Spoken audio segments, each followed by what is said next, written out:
எல்லாருக்கும் வணக்கம். Welcome to Nixon media. நான் இங்கே எதுக்காக காத்துட்ருக்கேன் தெரியுமா? ஒரு பஸ்ஸுக்காக தான் காத்துட்ருக்கேன். அது சாதாரண பஸ்ஸு கிடையாது. ஒரு காலத்தில் சென்னை, பெங்களூரு, மும்பை போன்ற பெரிய பெரிய நகரங்களை அலங்கரித்த டபுள் டக்கர் அப்படின்னு சொல்லக்கூடிய அந்த இரட்டை நிலை பேருந்துக்காக தான் நான் காத்துட்ருக்கேன். இந்த பேருந்தை பார்த்தீங்கன்னு சொன்னால் இப்போ கேரளா அரசாங்கம் புதுசாக அறிமுகம் செஞ்சுருக்காங்க.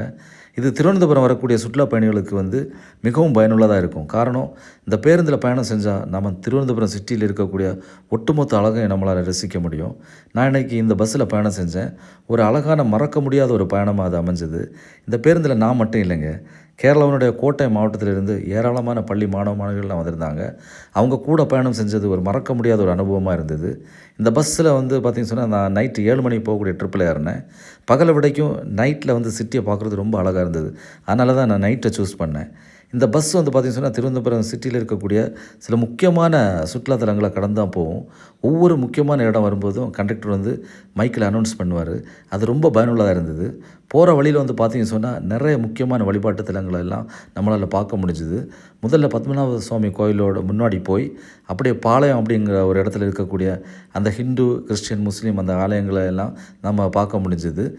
பிறகு பார்த்திங்கன்னு சொன்னால் கேரளா அரசாங்கத்தோட தலைமைச் செயலகம், அவங்களோட அலுவலகங்கள் எல்லாம் நம்மளால் பார்க்க முடிஞ்சது. பிறகு அப்படியே பார்த்திங்கன்னு சொன்னால் சிட்டியோட அந்த ஸ்டேடியம், மியூசியம், அந்த கற்களால் கட்டப்பட்ட பழைய சிஎஸ்ஐ சர்ச்சு அதெல்லாம் நம்மளால் பார்க்க முடிஞ்சுது. பிறகு பார்த்திங்கன்னு சொன்னால் பெரிய பெரிய கட்டடங்கள் எல்லாம் இரவு நேரத்தில் பார்க்குறதுக்கு ரொம்ப பிரம்மாண்டமாக அழகாக இருந்தது. இதெல்லாம் நைட்டு பார்க்குறது கொஞ்சம் கூட அழகாக இருக்கும். அது மட்டும் இல்லைங்க, போகிற வழியில் ஏர்போர்ட்டு, லுலு மால் எல்லாமே நம்மளால் பார்க்க முடிஞ்சுது. அதெல்லாம் பார்க்குறப்போ ஏதோ நம்ம வெளிநாட்டில் இருக்கிற மாதிரியான ஒரு ஃபீலிங்கை கொடுத்தது. இந்த பயணத்தில் பார்த்திங்கன்னு சொன்னால் அந்த ஸ்கூல் பிள்ளைங்களோட டான்ஸு, அவங்க பாடினது, அவங்க கூட பேசுனது எல்லாமே நம்ம ஸ்கூல்லேருந்து போகிற மாதிரி இருந்தது. நானும் அவங்க கூட சேர்ந்து எல்லாமே ஆடினேன், பாடினேன். இந்த ரைடிங்கில் பார்த்திங்கன்னு சொன்னால் கிட்டத்தட்ட ஒரு 1.5 மணி நேரம் இருக்கும். அந்த 1.5 மணி நேரம் நம்ம பயணம் செய்ய வேண்டியிருக்கும்.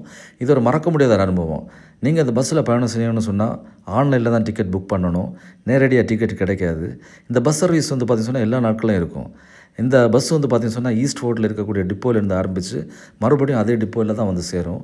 இந்த பயணத்தை மிஸ் பண்ணிடாதீங்க. Okay, thank you. சொல்ல போனால் இதுதான் என்னோட ஃபர்ஸ்ட் அனுபவம், இந்த டபுள் டக்கர் பஸ்ஸில் ஏறுறது. முதல் பழைய காலங்களில் மெட்ராஸு, அப்புறம் பெங்களூர், இந்த மாதிரிப்பட்ட இடங்கள்லாம் இந்த மாதிரி டபுள் டக்கர் பார்த்துருக்கேன். ஸோ ஏறுறதுல ரொம்ப ரொம்ப சந்தோஷம். அதில் எஸ்பெஷலி உங்களோட அந்த கைடன்ஸ், அவங்கள மிஸ் பண்ணிட்டோம் இல்லையா, அவரோட கைடன்ஸ் ரியலி சூப்பர். உங்களோட எல்லாமே நல்லா இருந்து நான் இவ்வளோ ஆரவாரம், இவ்வளோ எக்ஸைட்மெண்ட் தான் எதிர்பார்க்கவே இல்லை. இவ்வளோ பேசஞ்சர்ஸ் இருந்தாலும் ஸ்டூடெண்ட்ஸ் கூட மிங்கில் இருந்து எனக்கு ரொம்ப ரொம்ப சந்தோஷம், மறக்க முடியாத ஒரு அனுபவம். Okay, good luck, God bless you. Thank you. Okay, thank you sir.